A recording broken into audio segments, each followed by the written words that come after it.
Hi, welcome to Paper Fiore. My name is Kristen Sluin and I am so glad you're here. Today I'm focusing on using the pop-up Blooming Hydrangea from Altenew. This is a fantastic stamp and die set that go together, and on my project today I'm going to make it look kind of like a block print, like for fabric. So here are the products. This is the pop-up Blooming Hydrangea stamp set. Comes with a bunch of sentiments as well, and you see an alphabet on there. And then also the die set, and the dies each have the alphabet letters on there. So it makes it incredibly easy to put this together. It seems a little intimidating, but it is not. The alphabet makes it so easy. So to start for this card, I am pulling out my most used tool in my studio, which is the Stampwheel 2.0. I absolutely love this product, and I literally use it every time I'm in here. Now I'm adding Frosty Pink cardstock to it, and I've done it at the horizontal, so I just placed it in there and gave it a turn so that I could have a card that is a landscape, and the fold will be at the top. Now I'm placing my stamp so that the leaves kind of fall off the side of the stem of the hydrangea, kind of falls off to the side. To stamp the image, I am going to use Frosty Pink Fresh Dye ink. I want it to be a tone-on-tone with the cardstock so that if any of the stamp doesn't get colored perfectly, it's not going to be glaring as if I had used a black. So that my card will have that fabric print look, I am using the Altenew acrylic markers. And I'm going to be using 2 greens from each of the sets. So number 7, number 8, number 31, and number 32. So that is Minty Mint, Sweet Green, Forest Fern, and Shadow Creek. To make it easier for myself, I've laid out my colors in the order I want to use them, which also happens to be in numerical order. Now, I am going to start off with the lightest color, and I'm just going to follow along with the edge of the stamped images of the leaves. So I am similar to using your alcohol markers. I'm doing the same type of technique, but with the paint markers. And I'm kind of doing it a little bit backwards because I'm starting with the light and working my way to the dark. But it is the same kind of idea. So you're just going to flick in the direction that you want it to go. So I'm kind of following the lines that are already printed on the leaves so that it, just kind of gives it a natural look. After you do the outside of the leaf, so getting the lightest color in there, we are going to go with the next color, which is sweet green, and we are going to flick from the center of the leaf outward. Okay, so where the stem goes down the center of the leaf, you're just going to flick it out. Now, as you're doing this, it's okay if you have a little bit of pink showing through or your background showing through, okay? Because that is what helps also give it that print, that block print look that you would see like on fabric or on like a mural paper for like a wallpaper. So trust the process, okay? Once you have your second color finished, now you'll go in with your third color, which is the forest fern, okay? The forest fern is a little bit of like a gray-green kind of color. And I've used that for the shadows and the stems that are going to be hidden by the blooms of the hydrangea. So the ones that are above those little leaves, I went ahead and did those in the forest fern, and then along the long stem that's going off to the right hand side of the paper, I did add some of the minty mint and the sweet green to that as well, so it highlights it. Now I'm going to go ahead and add this frosty fern to the leaves as well, and then I'm going to finish off with the Shadow Creek dark green. And as you go through with each of the colors, your swipes are shorter and shorter. So it's giving you more dimension when it comes to the leaf. As you can see, I still have some pink showing through on these leaves. Remember, that is okay. And once you have all 4 of the layers in, you can go back with your lighter colors just to add a little bit more dimension if things maybe got a little bit heavy. So I'm going back with a little bit of the minty green, or minty mint, excuse me, and also with the sweet green. Once you have that finished, it really gives the feeling of the block prints like you would see at the Greenbrier or the Grand Hotel. They are both 2 of my favorite places and absolutely my kind of vibe. Now we're going to move on to the petals. Now, Altenew has created such a genius way of doing this. All of the petals have letters on it. This makes it so incredibly easy. I mean, it really is. They are absolute geniuses in all of the different ways they have made dies with the keyhole system and everything else, and this one is no exception. Now for this hydrangea, I decided to go with a blue hydrangea, and I am using the 3 lightest colors from the Lapis Lazuli collection, which is Iceberg, Eastern Sky, and Ultramarine. And I'm telling you, do not be careful with your ink blending on here. I'm literally throwing ink on this. Now, I could have gone darker by doing a direct to paper, but I felt that I really wanted a softer kind of hydrangea look, so I did go with the ink blending. And again, as you can tell, this is super splotchy, which is really a good thing to do for this die because you're going to be cutting out so many petals. It just gives a variegated look to your hydrangea. It really does come out very pretty. So trust the process, okay? It's very important. Once you are done with all of your ink blending, it is now time to die cut. So you're just going to set this back on top of your paper, run it through your die cut machine, and you will have all of the petals cut out for this card.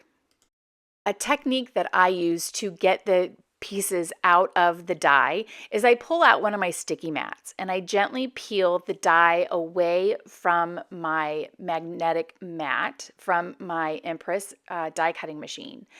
And most of the flowers stay in there. So when I set it down on my sticky mat, I just use my poking tool and I poke through all of the holes so that the flowers will stick to my sticky mat. And that way they are also in alphabetical order. Having all the blossoms in alphabetical order will make assembling the hydrangea at the end so much easier, okay? So you do want to try and keep these in alphabetical order as much as possible. So the blossoms that stayed stuck to my magnetic mat, I went ahead and put back onto the sticky mat in the order that they would be for alphabetical order. Once I have all the blossoms out, I want to add a little bit more depth, and I'm going to go ahead back in with that ultramarine with one of my thin blending brushes. And that way I can get a very precise amount of ink exactly where I want it to be. And when you use these smaller blending brushes, the ink does go on a little bit darker than if you use the mini blending brush or even the large blending brush. So the smaller you go with the blending brush, the darker the ink will be on your project. Now your blossoms are ready to go. Now I do have to apologize for the next part of this video. I did not realize that I was out of frame. I'm changing around my video capabilities right now, and I couldn't see where I was in the frame. So I apologize that it's kind of hanging off the bottom of it. I hope you can forgive me. And it doesn't really detract from what you really need to see, but it's just kind of hanging on the bottom. Anyway, you go ahead and follow your blossoms, the alphabetical blossoms, with the stamp. Now I did pull out my stamp so that I could see a little bit better since I did a tone-on-tone stamping onto that Frosty Pink cardstock. I did pull out the stamp set so that I could see where each of the letters were a little bit better. And then I also pulled out the die packaging so that I could make sure that I am putting the correct blossom where it needs to go. Now here's also another little tip for when you're placing these blossoms. You want to place the blossoms in the same direction that the letter is going on the stamp. Now most of them are going at a diagonal following the stem of the hydrangea. Some of them are curved, so you would have to move those blossoms to go with how the letter is curved on the stamp. Does that make sense? Am I explaining that well? So you just want to make sure that when you're placing your blossoms, that the letter that is on the die cut is following the same direction as the letter on the stamp. I think I did that right. Okay, so now that you have all of your blossoms on there going in the correct directions, this is what your hydrangea looks like. I love the blue against that pink and that green. It just pops right off. Now I am going to go ahead and use some Minty Mint green, which is in my leaves, to cover all of the little centers of the blossoms, okay? And I'm just rubbing a little extra ink on there. I know they have blue on it. It's just going to give it another little color, a little bit of a color. And if you look at a real hydrangea, generally the center of a hydrangea blossom is actually the lightest color of the hydrangea. So if you have a blue hydrangea, it is the palest blue that you can imagine, right? So that is what I decided to go with, but I added just a little bit of green because I had already colored all of those centers of those blossoms.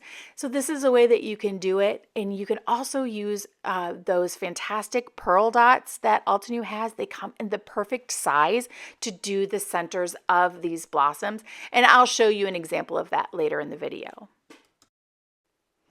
Now that all of those centers have been placed, doesn't that look cute? I just love hydrangeas. I have tons of huge hydrangea bushes in my house. Unfortunately, they're all green and white, not the gorgeous color of blue, but that's okay. Now I'm going to go ahead and I'm going to add some splatter to the background, and I will use a little bit of masking paper from Altenew to cover up my blossom because I do want splatters on the blossom, but I don't want to get too many splatters on the blossom. And before I go ahead and start splattering, I like to cover the most important part of my project so that when I start to do the splattering, if it's not correct, at least the main part of the project isn't messed up, right? So I'm going to use some coral berry. I'm rubbing it onto a stamp block, which is how I do my splattering. And I'm using a number 4 brush from Altenew. I'm going to go ahead and add a lot of water to this ink because I don't want it to be too dark. I just want it to add a little texture to the background. I could have done a stencil over this, but I decided that I wanted to do the splattering instead. It just adds a little something to it. So I went ahead and I tested out my splattering. It was going to be okay. So I peeled off my masking and went ahead and decided to go over the entire blossom. And of course, since I'm an extra kind of girl, I also didn't think that was enough splatter. So I've decided to move on to my gouache in my titanium white color. And I will also again add it to my stamp block and add a lot of water to it because I really want it to have a lot of flow. So I'm going to add a lot of water to that gouache on my stamp block. Adding the splatters this way, I learned from Christina Warner. It helps give a little bit more direction on where your splatters are going to go, as opposed to have them just go all willy-nilly everywhere. So I really do like this. The splatters do tend to be a little bit more fine as opposed to bigger splatters. So if you like a bigger splatter, this may not be the technique for you, but this is how I like to add my splatters. And because 2 layers weren't enough, I went ahead and added some minty green gouache as well. And it is more of like that mid-forest fern kind of a color. So it goes perfectly with the green leaves. And this one I did very lightly, just enough just to add a little something there, but nothing to detract from the gorgeous blossom that I've already made. Now I do set my blocks aside when I put gouache on them and let them dry, because then it's just like a watercolor palette and I can do it again on another card, right? Now I'm gonna go ahead and trim off my card panel, and I wanna make it 4 by 5 1/4. And once that is completed, I will go ahead and adhere it to a card base. Now, you'll see here on the back of my paper, I had tried to put it on directly to a card base, and I had used my Altenew tape runner, but I decided I wanted a little bit of dimension. So I peeled it off, which is one of the reasons why I love the tape runner, because it doesn't adhere immediately. It gives you a little bit of wiggle room so you could peel it off and not damage your card panel. And I decided to add some dimension with the 1-inch Altenew dimensional foam. I also add like the little skinnier foam strips just in the parts where if I didn't cut it correctly and didn't get it long enough, just adds it so it has a really nice flat look to it when you add it to your card base. Okay, so here it is added to my card base, and again, because I am a little bit extra, I will be adding more to it. But first, we're going to start with the sentiment. And I am going to go ahead and use the sentiment that is part of the stamp set. And I'm going with happy birthday. I am in need of a lot of birthday cards right now.